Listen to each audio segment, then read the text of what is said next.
Warning: contains scenes that some viewers may find disturbing.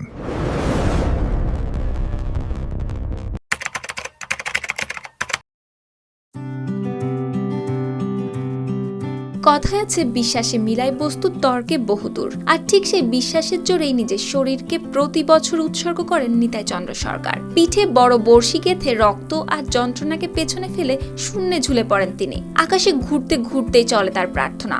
এভাবে গেল ২৬ বছর ধরে একই নিয়মে চড়ক পূজা পালন করে আসছেন তিনি। তবে এই রীতি শুধু একদিনের জন্য নয়, এর পেছনে রয়েছে দীর্ঘ প্রস্তুতি। বাংলা বছরের শেষ মাস অর্থাৎ চৈত্রে তিনি গ্রহণ করেন সন্ন্যাস ব্রত।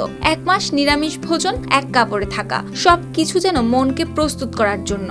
এরপর চৈত্রের শেষ ৩ দিনে আশপাশের আরো হিন্দু প্রার্থনাকারীদের নিয়ে শুরু করেন বাড়ি বাড়ি ঘোরা। প্রথম দিন দেলযাত্রা, দ্বিতীয় দিনে শিব পার্বতী নাচ, বাইদানি নাচ, ধূপ নাচ, একটির পর একটি আয়োজন। এরপর শ্মশান থেকে আনা খুলির সঙ্গে হাজরা নাচ তৈরি করে রহস্যময় পরিবেশ।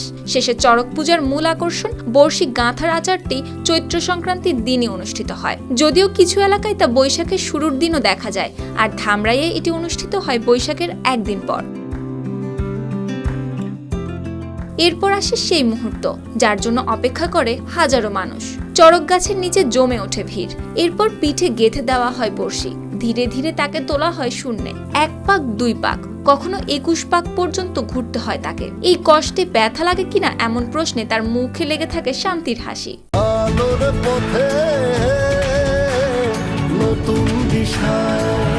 দেশের মঙ্গলের জন্য, মানুষ যেন সুখে শান্তিতে থাকতে পারে, এই কারণে করি।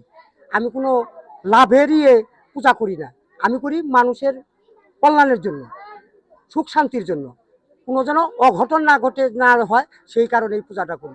তার কাছে উপরওয়ালার কাছে প্রার্থনা করে বলি এইটাই আমার পূজাতে, যে মানুষ যেন শান্তিতে বাস করে। এই পুরো রীতি শিকড় লুকিয়ে আছে শিব ভক্তদের তপস্যায়। বিশ্বাস করা হয় কষ্ট সহ্য করে ঈশ্বরকে সন্তুষ্ট করা যায়। কৃষিভিত্তিক সমাজে এই আচার ছিল ভালো ফসল, শান্তি আর মঙ্গল কামনায় প্রার্থনার একটি মাধ্যম। তাই তো প্রতি বছরের মতো এবারও ধামরাইয়ের যাত্রাবাড়ি মাঠে অনুষ্ঠিত হয়েছে এই পূজা। স্থানীয়দের পাশাপাশি বিদেশি দর্শনার্থীরাও আগ্রহ নিয়ে অংশ নেন এই দৃশ্য দেখতে।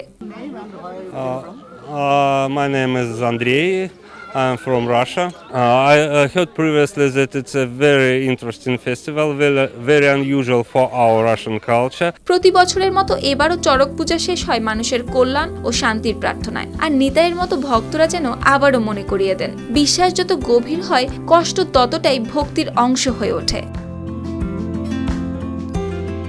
News desk, RTV।